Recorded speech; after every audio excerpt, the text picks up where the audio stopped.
Sige, start. Go. Go. Consider a flat square coil with 6 turns.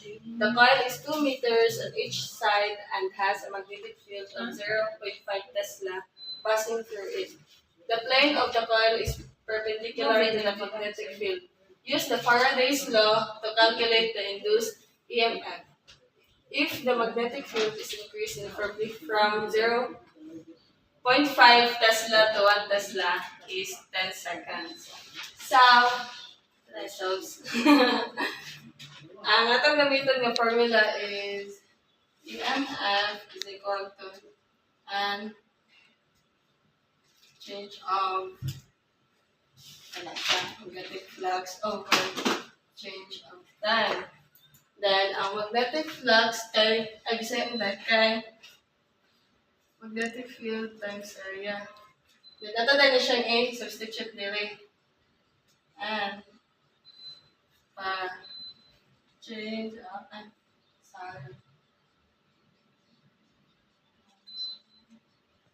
final minus delta x. Ano na? Change of time is equal to, ato na siyang A, baluan na to siya na ani.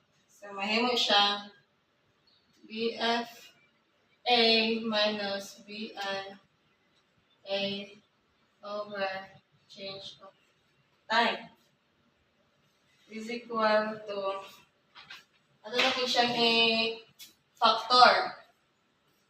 So, mahimo siya A BF minus BI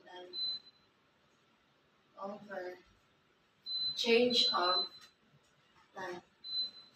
Then, ato dahil siyang substitute na dahil ang mga paan. Muna siya si N. Then, muna siya si area. Muna siya si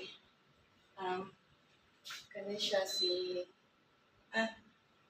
si final paan. Ay, initial. Si B initial. Then, muna siya si B initial. Muna siya si B final. Then, muna siya si change of time. Then, ito na dahil siyang combine na dahil. 6 over 2 squared. Kaya wala pa man siya naka-area din. So, 2 squared times 1 minus 0.5 over 10. Then, solve it lang yan, calculate. One din siya ang result. 1.2.